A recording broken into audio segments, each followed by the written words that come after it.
ನನ್ನ ಬಗ್ಗೆ ಅಕ್ಕ ಮಹಾದೇವಿ ಹಂಗೆ ಏನಾಗ್ತಾ ಇದೆ ಅಂತ ಕೇಳಿದರೆ ಭೀಮಾಂಬಿಕೆ ಅಗಲ್ತಾ ಇದ್ದಾಳೆ.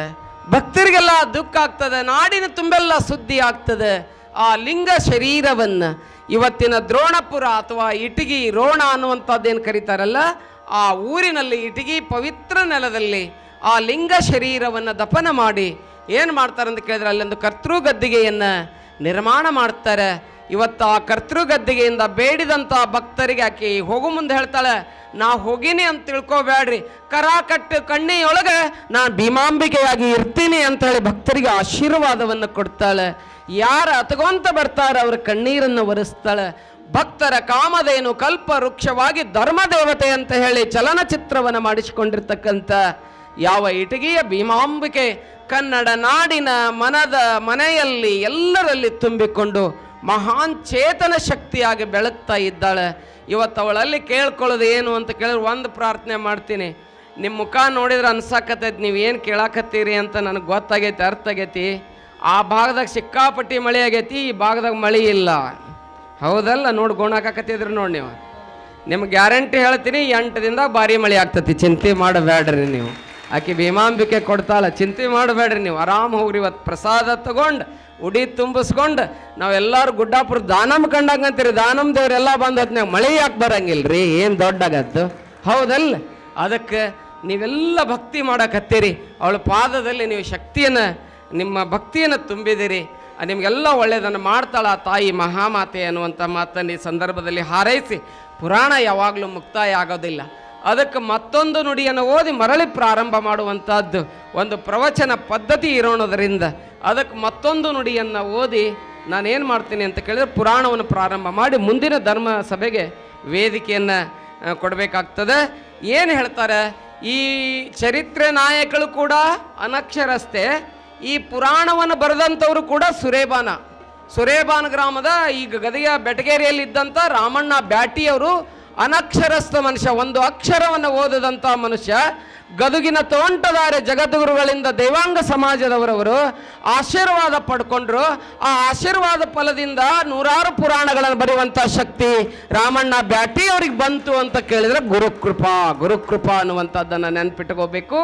ಅಂಥ ಶಕ್ತಿಯನ್ನು ಪಡೆದಂಥ ರಾಮಣ್ಣ ಬ್ಯಾಟಿಯವರು ಏನು ಬರೀತಾರೆ, ಪ್ರಾರಂಭದಲ್ಲಿ ಒಂದು ನುಡಿಯನ್ನು ಬರ್ಕೊಂಡು ಬರ್ತಾರೆ.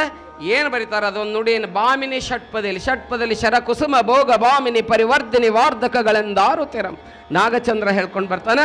ಅದರಲ್ಲಿ ಸುಂದರವಾದಂಥ ಷಟ್ಪದಿ ಅಂತ ಕೇಳಿದರೆ ಬಾಮಿನಿ ಷಟ್ಪದಿ 3 4 3 4 3 4 3 4 3 4 3 4 ಹಿಂಗೆ ಅದು ಪ್ರಸ್ತಾರ ಬರ್ತದೆ. ಅಂಥ ಸುಂದರವಾದಂಥ ಷಟ್ಪದಿ ಬಾಮಿನಿ ಷಟ್ಪದಿ. ಅತ್ಯಂತ ದೊಡ್ಡ ಷಟ್ಪದಿ ಅಂತ ಕೇಳಿದ್ರೆ ವಾರ್ಧಕ ಷಟ್ಪದಿ. ಇನ್ನೊಂದು ಷಟ್ಪದಿ ಬ್ರಹ್ಮ ಅಂತ ಕರೆಸಿಕೊಂಡಂಥ ರಾಘವಾಂಕ ಬರೀತಾನೆ. ಅವ ಒಂದು ಷಟ್ಪದಿಯನ್ನು ಕಂಡು ಹಿಡಿದಿದ್ದಕ್ಕೆ ಅವನಿಗೆ ಷಟ್ಪದಿ ಬ್ರಹ್ಮ ಅಂತ ಹೇಳಿ ಕರ್ಕೊಂಡು ಬರ್ತಾರೆ.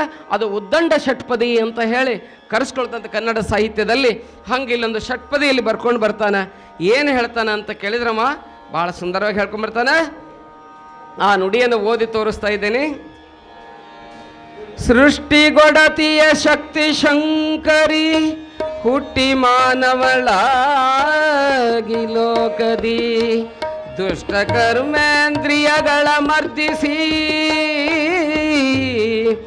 ಧರ್ಮ ಮಾರ್ಗದಲ್ಲಿ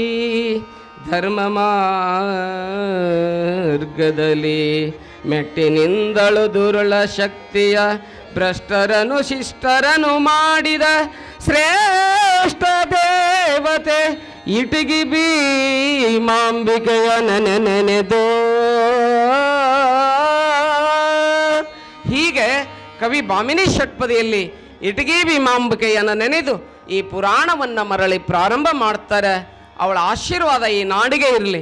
ಮಳೆ ಬೆಳೆ ಶಕ್ತಿ ಸಂಪತ್ತನ್ನು ರೋಗ ರುಜಿನಗಳನ್ನು ನಿವಾರಣೆ ಮಾಡುವಂಥ ಶಕ್ತಿಯನ್ನು ಆ ಜಗನ್ಮಾತೆ ಕೊಟ್ಟು ಕಾಪಾಡಲಿ ಅನ್ನುವಂಥ ಮಾತನ್ನು, ಎಲ್ಲರಿಗೂ ಸೌಖ್ಯ ಸಾಮ್ರಾಜ್ಯವನ್ನು ನೀಡಲಿ ಅನ್ನುವಂಥ ಮಾತನ್ನು ಈ ಸಂದರ್ಭದಲ್ಲಿ ಹಾರೈಸಿ ತಮ್ಮೆಲ್ಲರಿಗೆ ಶರಣಾರ್ಥಿಗಳನ್ನು ಹೇಳಿ 11 ದಿನ ಬಹುಶಃ ಭಾಳ ಜನ ಎಲ್ಲ ಸೇವೆಯನ್ನು ಮಾಡಿದಿರಿ, ಪ್ರಸಾದ ಮಾಡಿಸಿರಿ. ಒಂದು ದಿನಾನೂ ಬಿಡುವಿರಲಿಲ್ಲ, ಅಷ್ಟು ಜನ ಎಲ್ಲ ಪ್ರಸಾದವನ್ನು ಮಾಡಿಸಿ. ಇವತ್ತು ಕೊನೆಗೆ ನಮ್ಮ ಕಮಿಟಿಯವರು ಎಲ್ಲ ಜನರು ಕೊಟ್ಟಂಥ ಇದರೊಳಗೆ ಏನು ಮಾಡಿಸ್ಯಾರ ಅಂತ ಕೇಳಿದ್ರೆ ತಮಗೆಲ್ಲರಿಗೂ ವರ್ಷ ಬುಂದೆ ಮಾಡಿಸ್ತಿದ್ವಿ, ತಾವೆಲ್ಲ ಕರಿಗಾಡು ಮಾಡ್ಕೊಂಡು ಬಂದಿದ್ದೀರಿ. ಭಾಳ ಜನ ನಮ್ಮ ಬೈರವಾಡಿಗೆ ಜನ ಡಬ್ಬಿನ ತೊಗೊಂಡು ಬಂದ್ರಿ, ಎಲ್ಲ ತೊಗೊಂಡು ಬಂದು ಇದು ಮಾಡಿದ್ರು. ನನ್ನ ಮೀಸಲು ಭಕ್ತರು ಅವರೆಲ್ಲ. ನಮ್ಮ ಶಾಬಾದಿಯವ್ರು ಬಂದಾರ, ನಮ್ಮ ರಜಾಕಣ್ಣ ಬಂದಾರೆ. ಎಲ್ಲಿದ್ದಾರೆ? ನಮ್ಮ ರುದ್ರಗೌಡ್ರು ಬಂದಾರ, ಮತ್ತು ಶಿರುಗೌಡ್ರು ಬಂದಾರ. ಭಾಳ ಮಂದಿ ಬಂದಾರ. ಮಂಜುನಾಥ ಬಂದಾನ. ಭಾಳ ಮಂದಿ ಬಂದಾರ. ಅವ್ರು ಯಾರು ನೆನಿಬೇಕು? ಜಗವೆಲ್ಲ ಬೆಳಗ, ಊರೆಲ್ಲ ನಂಟ್ರು. ನನಗೆ ಭಾಳ ಬಳಗ ಇದೆ. ತಂದೆ ತಾಯಿ ಹುಟ್ಟಿದನು ಗುರುವಿನ ಹಸ್ತದಲ್ಲಿ, ಬೆಳೆದನು ಅಸಂಖ್ಯಾತ ಶರಣರಲ್ಲಿ ಅಂತ ಅಕ್ಕ ಹೇಳ್ತಾಳೆ. ಹಂಗೆ ಸನ್ಯಾಸಿ ಜೀವನ ಅಂತ ಕೇಳಿದ್ರೆ ಎಲ್ಲೋ ಹುಟ್ಟಿನಿ, ನಿಮ್ಮೆಲ್ಲರ ಮಧ್ಯದಲ್ಲಿ ಬಂದು ಬೆಳೆದಿದ್ದೀನಿ ಅನ್ನುವಂಥದ್ದನ್ನು ಭಾಳ ಹೆಮ್ಮೆಯಿಂದ ನಾನು ಹೇಳಕ್ಕೆ ಇಷ್ಟಪಡ್ತೀನಿ ಬಂಧುಗಳೇ. ಬಹುಶಃ ಇವತ್ತು ಭಾಳ ಭಕ್ತಿಯಿಂದ ತಾವೆಲ್ಲ ಸೇವೆಯನ್ನು ಮಾಡಕತ್ತೀರಿ. ನಿಮಗಾಗಿ ಇವತ್ತು ಬಿಸಿ ಬಿಸಿ ಜಿಲೇಬಿಯನ್ನು ಮಾಡಿಸ್ಯಾರ ನಮ್ಮ ಸಮಿತಿಯವರು. ಹೋಗೋ ಮುಂದೆ ಎಲ್ಲರೂ ಬಿಸಿ ಜಿಲೇಬಿ ಮತ್ತು ಕರಿಗಡುಬಿನ ಪ್ರಸಾದವನ್ನು ಮಾಡಿ ಭಾಳ ನಮ್ಮ ಗದಗಲಿಂದ ಬಂದಂಥ ನಮ್ಮ ಪಕ್ಕಿರಯ್ಯ ಹಿರೇಮಠ್, ಪುಟ್ಟಯ್ಯ ಓತ್ಸು ಮಠ್ ಮುಂತಾದ ಎಲ್ಲರೂ ಸೇರಿಕೊಂಡು ಎಷ್ಟು ಚಲೋ ಸಾರು ಮಾಡ್ಯಾರ ಅಂತ ಕೇಳಿದ್ರೆ ಊರಿಗೆ ಹೋಗೋ ಮಟ್ಟ ಘಮ ಘಮ ಅಂತವ್ ಕೈ. ಅಷ್ಟು ಚಲೋ ಸಾರು ಮಾಡ್ಯಾರ.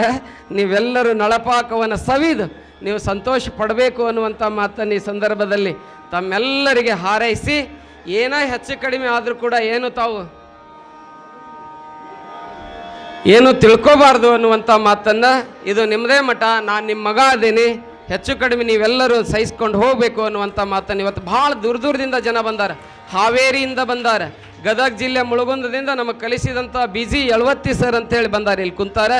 ನಾನು ಹೈಸ್ಕೂಲಿದ್ದಾಗ ಕನ್ನಡ ಪಾಠವನ್ನು ನಮಗೆಲ್ಲ ಬೋಧನೆಯನ್ನು ಮಾಡಿದಂಥವ್ರು ಅಂಥವ್ರು ಇಲ್ಲ. ಇನ್ನೂ ಭಾಳ ಮಂದಿ ಬಂದಾರ. ನಾನು ಹಿಂದೆಗಡೆ ನನ್ನ ಮಾತಿನಲ್ಲಿ ಹೇಳ್ತೀನಿ, ನಮ್ಮ ಕೃಷಿ ಅಧಿಕಾರಿಗಳಾದಂಥ HY ಸಿಂಗೇಗಳು ಬಂದಾರೆ ಇವತ್ತು ವಿಶೇಷ. ಹೋಸಲನ ಆಮಂತ್ರಣ ಮಾಡಿದ್ದೆ, ಬಹುಶಃ ಈ ಸಲ ಅವ್ರು ಬಂದರು. ಇನ್ನೂ ನಮ್ಮ ಬಾದಣ್ಣ ಹಿಕ್ಕನಗುತ್ತಿ ಬಂದಾರ. ಇನ್ನೊಬ್ಬರ ಬಗ್ಗೆ ಹೇಳ್ಬೇಕು, ನಮ್ಮ AB ಶೇಖ್ ಗುರುಗಳು ಬಂದಾರ. ಅಲ್ಲೊಬ್ರು ಕುಂತಾರೆ ನೋಡ್ರಿ, ದಾನಮ್ ತಾಯಿ. ಅವರು ಎಡಕ್ಕೊಬ್ರು ಕುಂತಾರ, ಬಲಕ್ಕೊಬ್ರು ಕುಂತಾರೆ. ಭಾಳ ಅದ್ಭುತ ವ್ಯಕ್ತಿಗಳು. ಇವತ್ತು ಸಿರಿ ಇದಕ್ಕೆ ಏನು ಉಡಿ ತುಂಬಲಿಕ್ಕೆ ಬಹುಶಃ ಅದೆಲ್ಲ ಅಮೌಂಟನ್ನು ಯಾರು ಕೊಟ್ಟಾರ ಅಂತ ಕೇಳಿದ್ರೆ ನಮ್ಮ ಶೇಖ್ ಸರ್ ಮನಿಯವರು ಕೊಟ್ಟಾರೆ. ಒಬ್ಬ ಮುಸಲ್ಮಾನ್ ಬಂಧುಗಳು ಹಿಂದೂ ಹೆಣ್ಮಕ್ಳಿಗೆಲ್ಲ ಉಡಿ ತುಂಬ್ತಾರೆ ಅಂತ ಕೇಳಿದ್ರೆ ಇದಕ್ಕೊಂದು ಸಂದೇಶ ಏನು ಬೇಕು ಅದಕ್ಕೆ ಅಂಥ ಕಾರ್ಯವನ್ನು ಮಾಡಿದಂಥ ಅವರಿಗೂ ನಾವು ಗೌರವಿಸೋಣ ಅನ್ನುವಂಥ ಮಾತನ್ನು ಈ ಸಂದರ್ಭದಲ್ಲಿ ಹಾರೈಸಿ ತಮ್ಮೆಲ್ಲರಿಗೂ ಶುಭವನ್ನು ಕೋರಿ, ಮುಂದೆ ಧರ್ಮಸಭೆ ಆಗ್ತದೆ, ಸನ್ಮಾನ ಆಗ್ತದೆ. ಅದು ಆದುಡ್ಲಿ ಇವತ್ತೊಂದು ದಿವಸ ನೀವು ಹೆಂಗೆ ಕುತ್ಕೋಬೇಕ್ರಿ?